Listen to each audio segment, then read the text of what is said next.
Hey, this is PJ with CLK Supplies, and this video marks the beginning of a new series on the fundamentals and the basic locksmithing skills.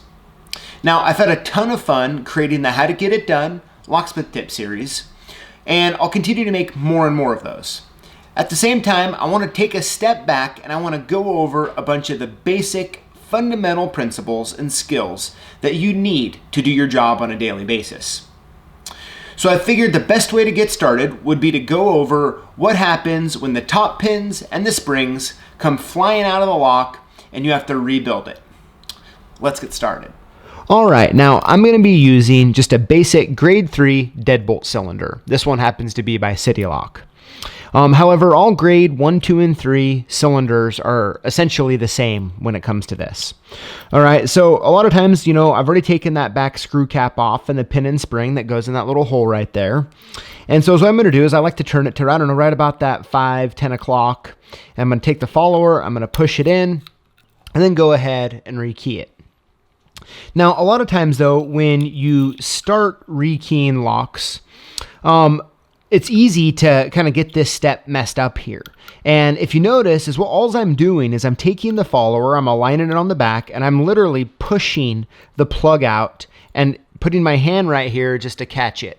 And I have it at that 5, 10 o'clock position, so all of the bottom pins stay in here, and I don't put it the wrong way, and as I start pulling it out, they start dropping out.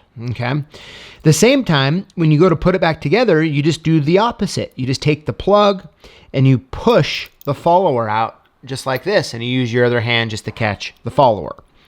Now, getting started, sometimes there's a tendency when you're pushing the plug follower in, you also want to start pulling on the plug. And what happens when you do that is a bunch of top pins and springs come out, and they get to the point where you have this nice little pile of them that you have to reassemble this lock here in order to put this plug back in.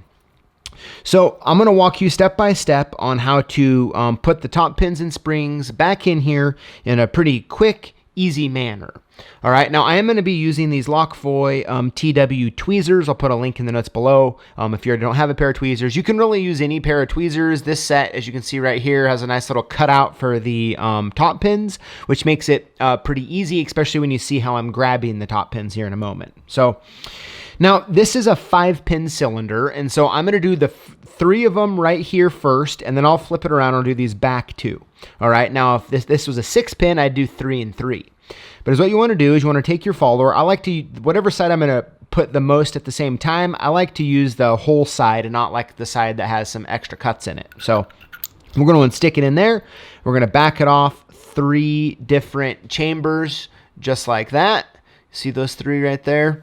And we're going to go ahead and we're going to take one of our springs, and we'll go ahead and get started here. Now, if you notice how I'm grabbing the spring is I have the majority of the spring on the bottom side, and I'm kind of holding it near the top. And that's because when I go back right here to that 3rd chamber, I got to be able to put that spring in just like that and drop it in there. Now, once that's in there, I'm going to go ahead and I'm going to take one of the top pins here, and if you see how I'm grabbing it the same way, where almost all of the top pins on the bottom. And if you look here, I'm just, let me get a good angle right there so you can see. So I just have barely anything grabbing this top pin here, okay? Most of it's sticking at the bottom. That's so I can pop it into the, slot there.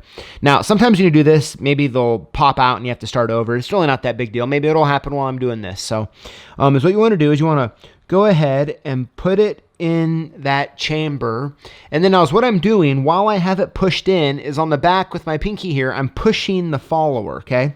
So let me show you here. So as you can see, that top pin is kind of still halfway up. So I pushed it in as far as I could with the tweezer, and now I'm just holding it in place with the follower for a minute here until I put my finger between the tweezers like this, and I go in and I just pop it down just like that.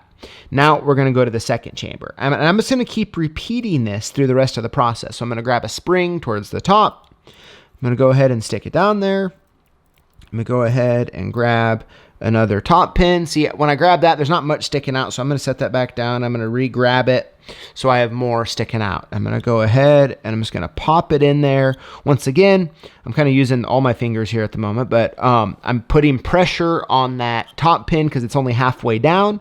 Put my finger between my tweezers here, and I'm just going to push it down like that again. Now we'll go to, there's only one more on this side. So I'll go ahead and I'm going to grab another spring, put it in there, grab a top pin. You can see I grabbed it so there's still enough so I can get in there like that. I'm going to push. As I get it put in, at the same time I'm applying pressure by the follower, as you can see right there. So that's how it's kind of sticking out like that. I'm just going to take it, I'm going to push it in like that. Now that I have those three, I'm going to flip it around and do these last remaining two. Now, with this follower I'm using, which is the CLK F follower, it's a nice aluminum follower. It does have these cutouts in the side because this is like a universal follower to fit a whole bunch of different applications.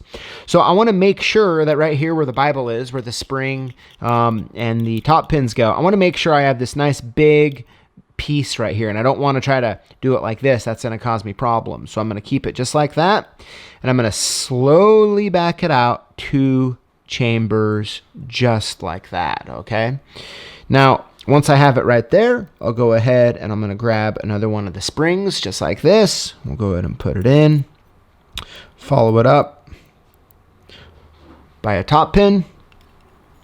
I'm going to push it in. I'm going to push some pressure on the back with the follower. Push it in. Put my finger in there just like that. And we do one more. Put that in there. Grab this last top pin. Oop, being a little stubborn here. Just like that. I'm going to take it and put it in. Put some pressure on the follower again. As you can see, that's a really good shot where you can see what that looks like. So it's even cocked a little bit because I have a lot of pressure. I'm pushing on it really hard because I don't want it popping out. So I'm just going to go and take my tweezers like this. Once again, push it in and then bring it all the way through. Now at this point, I'm ready to go ahead and take up. Looks like I dumped these bottom pins out here.